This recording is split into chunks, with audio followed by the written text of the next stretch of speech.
Hello everyone, welcome back to my YouTube channel. आज मैं आपको बिहारी के दोहे एक्सप्लेन करूंगी। बिहारी जो कवि थे वो रीतिकाल के कवि थे और इनके जो दोहे हैं वो कहीं पर श्रृंगार रस से युक्त है, कहीं ईश्वर की उपासना कर रहे हैं, कहीं मनोरंजन के लिए हैं और उसमें कहीं कहीं प्रेमी प्रेमिकाओं की भी बातें कही गई हैं। अर्थात ये कह सकते हैं कि बिहारी के जितने भी दोहे हैं वो सब जीवन के सभी रंगों से युक्त हैं।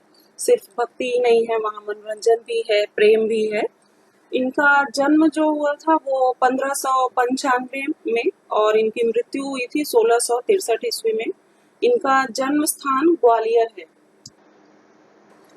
इनके जीवन परिचय के विषय में अगर हम बात करेंगे तो कह सकते हैं कि बिहारी लाल का जो नाम था, उनका पूरा नाम था बिहारी लाल चौबे और ये साहित्य काल के रीतिकाल के प्रसिद्ध कवि थे। और बिहारी लाल का जन्म 1652 ईस्वी में हुआ था ग्वालियर में और वे जाति के माथुर चौबे थे, चतुर्वेदी थे और इनके पिता का नाम केशव राय था। और जब ये 8 वर्ष के थे तभी इनके पिताजी इन्हें ओरछा नरेश के यहाँ पर लेके आए थे और वहां पर ही इनका जो बचपन बीता था। और वो सब बुंदेलखंड के वो राजा थे ओरछा नरेश। और कवि बिहारी लाल के जो गुरु थे वो नरहरि दास जी थे। बिहारी का जो पहला दोहा है उसमें श्री कृष्ण की सुंदरता का वर्णन किया गया है और वो उसका सुंदरता का वर्णन कहते हुए कहते हैं कि सोहत ओढ़े पीतु पटु श्याम सलौने गा मनो नीलमणि शैल पर आतपु पर्यो प्रभात। इसके कठिन शब्दों के अर्थ इस प्रकार है। सोहत यानी अच्छा लगना, ओढ़े ओढ़कर, पीतु पीला, पटु कपड़ा, गात शरीर, नीलमणि शैल यानी नीलमणि का पर्वत, आतपु धूप, प्रभात सुबह। तो कवि कहते हैं कि जो श्री कृष्ण का सलोना रूप है उसकी सुंदरता जो होती है वो देखते ही बनती है। और श्री कृष्ण सांवले रंग के हैं और उन्होंने पीले रंग का वस्त्र पहना हुआ है और उनका जो शरीर है वो सांवला है और पीला वस्त्र उस पे ऐसा लग रहा है कि जैसे नीलमणि पर्वत है और उस पर सुबह की पहली धूप पड़ रही हो। अर्थात जो श्री कृष्ण के सांवले रंग की सुंदरता का बखान करते हुए यहाँ पे कवि कहते हैं कि उनके सांवले शरीर पर पीले वस्त्र बहुत अच्छे लग रहे हैं और ऐसा लग रहा है कि मानो नीलमणि पर्वत पर प्रातःकाल की धूप पड़ रही हो। और यहाँ पर श्री कृष्ण का जो शरीर है वो नीलमणि पर्वत के समान है और जो पीला वस्त्र है उनका वो सूरज की पहली धूप को कहा गया है। दूसरे दोहे में वो बताते हैं कि जब बहुत ज्यादा गर्मी पड़ती है तो उस गर्मी की वजह से क्या होता है कि लोग अपनी दुश्मनी भूल जाते हैं क्योंकि सब गर्मी से ही बेहाल रहते हैं। बाकी दुश्मनी दोस्ती वो सब बाद में आती है। और उसी का वर्णन करते हुए कहते हैं कि कहलाने एकत बसत अहि मयूर मृगबाग जगत तपोवन सौ कियो दीरग दाग निदाग। इसके शब्दार्थ इस प्रकार हैं। अहि यानी सांप, एकत इकट्ठे, बसत रहते हैं, मृग हिरण, तपोवन वह वन जहाँ तपस्वी रहते हैं, दीरग दाग भयंकर गर्मी, निदाग ग्रीष्म ऋतु यानी मौसम जो गर्मी का होता है। तो कहते हैं कि भीषण गर्मी से सभी जानवर परेशान हो गए हैं और फिर वो परेशान होकर के क्या कह रहे हैं कि जहाँ पे छाया है यानी जहाँ पे घना जंगल है वहां पे सब उस गर्मी से परेशान होकर के एक साथ बैठे हुए हैं। जैसे कि सभी को पता है कि सांप और मोर का दुश्मनी होता है और शेर और हिरन का या फिर बाघ और हिरन की भी जो होती है वो भी दुश्मनी होती है। लेकिन जो ये वन है गर्मी के समय में ऐसा लग रहा है कि तपोवन बन गया है। अर्थात सभी वहां पे तपस्वी बन गए हैं, कोई किसी को मार नहीं रहा है, कोई किसी की किसी से दुश्मनी नहीं रह गई है, सब तपस्या करने वाले हैं। क्योंकि भाई अगर दुश्मनी समाप्त होगी और सारी ये सब दुश्मनी खत्म होगी तो इसका मतलब ही यही हुआ कि सब तपस्वी बन गए हैं, पूजा पाठ में लीन हो गए हैं।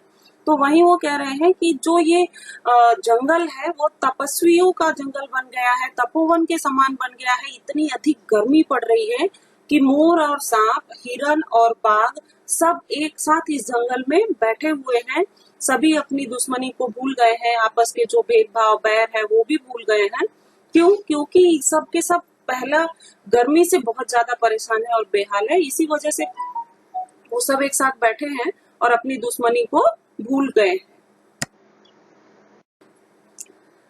तीसरे दोहे में बिहारी जी श्री कृष्ण और गोपियों की नटखट लीला का वर्णन करते हुए कहते हैं कि बतरस लालच लाल की मुरली धरी लुकाए, सौंफ करे भवन हंसे दैन कहे नटी जाए।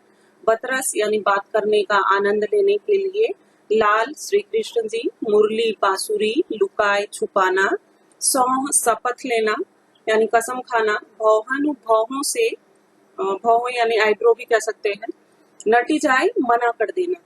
तो इसमें ये होता है कि जो गोपियां होती हैं उनको श्री कृष्ण की बांसुरी से बहुत ज्यादा परेशानी होती है और वो श्री कृष्ण की बांसुरी को कहीं ना कहीं अपनी सौतन भी समझती हैं और वो देखते रहती हैं कि श्री कृष्ण भगवान हमेशा बांसुरी बजाते रहते हैं और उस बांसुरी बजाने में सबके सब लीन हो जाते हैं, सुनते रहते हैं और जब कोई बांसुरी बजाएगा तो उसमें बात तो कर नहीं सकता है, तो इसीलिए श्री कृष्ण भगवान बांसुरी बजाते रहते हैं। तो उनको ऐसा लगता है कि ये बांसुरी बजाने के चक्कर में हमसे बात नहीं करते हैं, तो वो क्या करती हैं कि उनकी जो मुरली रहती है अर्थात जो उनकी बांसुरी होती है उसको छुपा देती हैं, लुकाए यानी छुपा देना। तो उसके बाद जब श्री कृष्ण भगवान उनसे पूछते हैं कि क्या तुमने हमारी बांसुरी छुपाई है, तो वो कसम खाने लगती हैं कि नहीं नहीं मैं कसम खाती हूँ, हमने आपकी बांसुरी नहीं छुपाई है। लेकिन वो अपनी जो भौहें होती हैं वो घुमा करके हंसने लगती हैं और श्री कृष्ण को भी समझ में आ जाता है कि हाँ ये हमारे साथ मजाक कर रही हैं और शरारत कर रही हैं और वो गोपियां जो होती हैं वो बांसुरी देने से मना कर देती हैं। प्रस्तुत दोहे में नायक नायिका के वर्णन किया हुआ है कवि ने कि किस तरीके से इतने लोगों के बीच में भी रहने पर नायक नायिका आपस में बातें कर लेते हैं, वो भी अभी देखते हैं हम लोग। कहत नटत रीझत खीजत मिलत खिलत लजिया, भरे भवन में करत है नैननु ही सब बात। कहत यानी कहना या फिर बात करना, नटत इनकार कर देना, रीझत मोहित हो जाना, खीजत बनावटी गुस्सा करना, मिलत मिलना, खिलत प्रसन्न होना, लजियात शर्माना, भौन भवन, नैननु नेत्रों से। तो इस दोहे में कवि कहते हैं कि जो नायक और नायिका है वो दोनों एक दूसरे से आंखों ही आंखों में बातचीत करते हैं और जो नायक की बातों का उत्तर कभी नायिका इनकार करके देती है और कभी उसकी बातों पर मोहित भी हो जाती है, कभी बनावटी गुस्सा दिखाती है और उसके बाद थोड़ी देर के लिए नाराज हो जाती है और फिर जब उन दोनों की आंखें मिलती है तो दोनों फिर से खुश हो जाते हैं और कभी कभी इसमें उनको शर्म भी आती है। तो इस तरीके से कवि कहते हैं कि इतने भीड़ में होने के बावजूद भी बिना मुंह से बोले हुए और बिना किसी की जानकारी यानी बिना किसी को पता चले ये जो नायक और नायिका हैं वो आपस में बातें कर रहे हैं, इतने लोगों के बीच में आंखों ही आंखों में रूठना, मनाना, शर्माना, एक दूसरे के प्रति अपने प्रेम को प्रदर्शित करना, वो सब कुछ कर लेते हैं। अगले दोहे में गर्मी की भयंकरता का वर्णन यहाँ पर कवि ने किया है कि बैठी रही अति सघन बन, पैठी सदन तन माह, देखी दोपहरी जेठ की छाहव चाहती छाह। सघन यानी घना जंगल, वन जंगल, पैठी घुसना, सदन तन भवन में, जेठ यानी जून का महीना जो सबसे अधिक गर्मी का महीना होता है, छाहव मतलब छाया। ये 10th स्टैंडर्ड के स्टूडेंट के लिए बहुत इंपॉर्टेंट दोहा भी है, ज्यादातर प्रश्न इसमें से आते भी हैं और कभी कभी इसका भावार्थ भी लिखने के लिए आता है कि छाहो चाहती छाह से क्या अर्थ है। और ये अपने आप में एक कवि की बहुत ऊंची कल्पना कह सकते हैं जिसके बारे में कोई सोच भी नहीं सकता है कि छाया भी छाया ढूंढ रही है। तो आप खुद सोचिए कि इतना कोई सोच ही नहीं सकता है, इतनी गहरी सोच। और इससे हमें ये भी पता चलता है कि कितनी अधिक गर्मी पड़ रही थी। तो कवि वही कहते हैं कि जून के महीने में इतनी अधिक गर्मी होती है कि ऐसा लग रहा है कि छाया भी छाया ढूंढने के लिए अर्थात गर्मी से बचने के लिए कोई जगह तलाश कर रही है और वह या तो किसी घने जंगल में मिलेगी या किसी के घर के अंदर छुप करके बैठी हो। अर्थात इतनी अधिक गर्मी पड़ रही है कि उस गर्मी से परेशान हो करके छाया भी अपने लिए छाया ढूंढ रही है। और अगर आपको छाया को ढूंढना है तो उसके लिए आपको किसी जंगल में जाना पड़ेगा घने जंगल में या तो फिर किसी के घर के अंदर वो छुप करके बैठी है। अर्थात जो जेठ का महीना यानी जून का महीना होता है, उस समय इतनी अधिक गर्मी पड़ती है कि सभी को सिर्फ छाया की ही चाह होती है, यानी कि आराम या शीतलता की। आगे के दोहे में नायक नायिका के विरह का वर्णन है और उसी विरह को प्रदर्शित करते हुए कवि कह रहे हैं कि कागज पर लिखत न बनत, कहत संदेशु लजात, कही है सब तेरह हियो, मेरे ही की बात। कागज यानी कागज, लिखत न बनत लिखा नहीं जाता है, संदेशु संदेश, लजात लज्जा आना, कही है कह देना, ही यानी हृदय। तो कवि कहते हैं कि जो नायक और नायिका हैं वो दोनों एक दूसरे से दूर हैं, इसलिए उनके विरह या दुख की जो पीड़ा है उसको वो नायिका अपने नायक को बता नहीं पा रही है। उसका कारण ये है कि वो अपने इस विरह के दुख को किसी कागज पर नहीं लिखना चाहती है और ना ही किसी के द्वारा वो संदेश भेजना चाहती है। क्यों? क्योंकि उसे ऐसा लगता है कि अगर मैं किसी के द्वारा संदेश भेजूंगी या कागज पर लिख करके भेजूंगी तो कोई और उसके इस दुख को जान लेगा और उसको शर्म आएगी।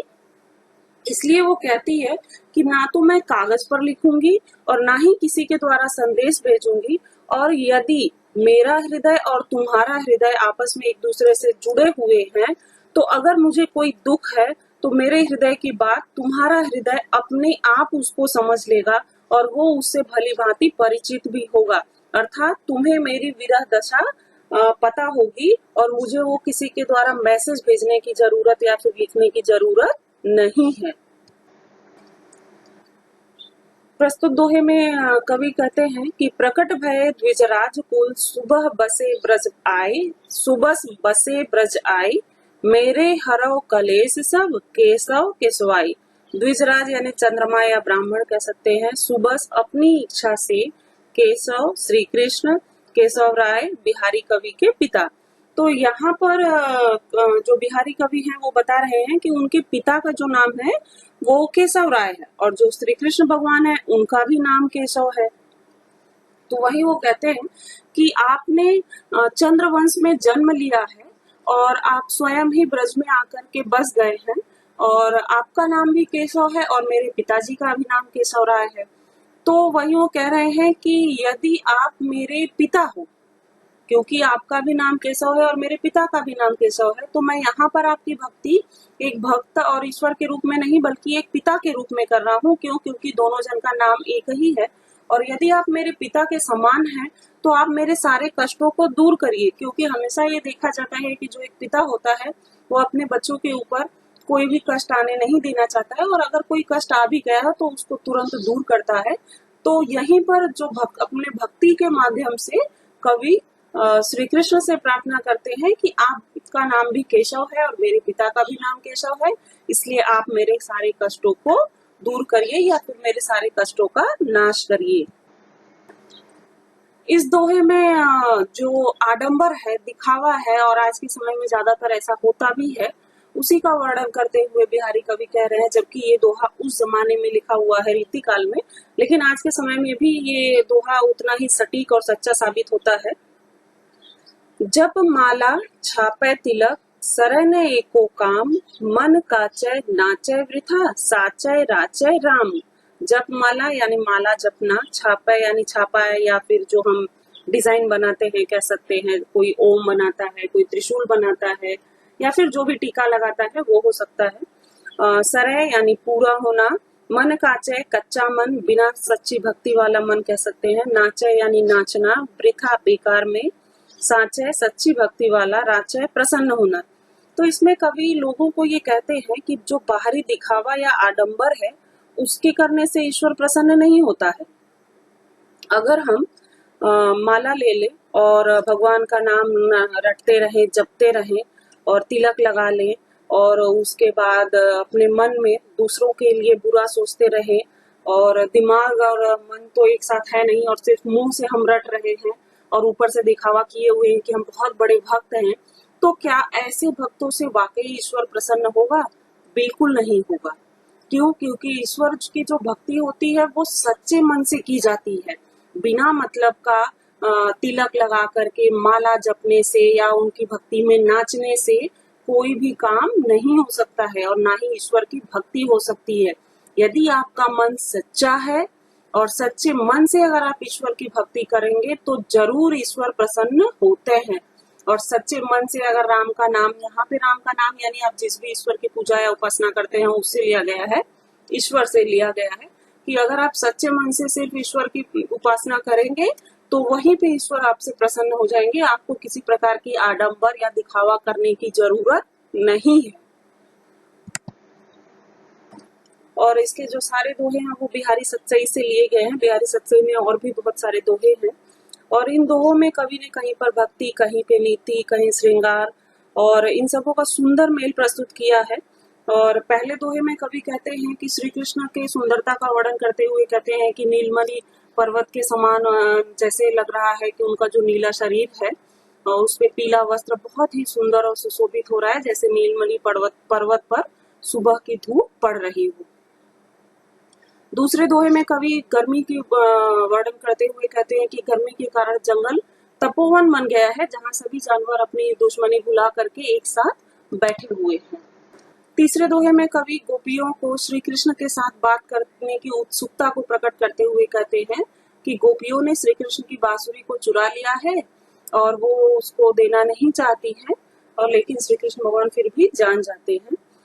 चौथे दोहे में कवि नायक और नायिका द्वारा भीड़ में किसी भी तरह से आंखों ही आंखों में बात कर लेते हैं, वो इसका वर्णन किया हुआ है। पांचवें दोहे में कवि ने जून के महीने की भीषण गर्मी का वर्णन करते हुए कहा है कि इतनी अधिक गर्मी पड़ रही है कि ऐसा लग रहा है कि जो छाया है वो भी छाया ढूंढने के लिए घने जंगलों में या किसी के घर में छिप गई हो। छठवें दोहे में कवि कहते हैं कि नायक नायिका को संदेश तो भेजना चाहती है, लेकिन वो अपनी जो विरह की व्यथा है वो किसी कागज पर लिख करके या किसी के द्वारा नहीं भेजना चाहती है। वो ये चाहती है कि नायक उसकी विरह दशा का अनुमान स्वयं लगाए। सातवें दोहे में कवि ने श्री कृष्ण से कहा है कि आप चंद्रवंश में पैदा हुए हैं और स्वयं आप ब्रज में आकर के बस गए हैं, और उन्होंने श्री कृष्ण की तुलना अपने पिताजी से की है और कहते हैं कि आप मेरे पिता के समान हैं, अतः मेरे सारे कष्टों को नष्ट कर दीजिए।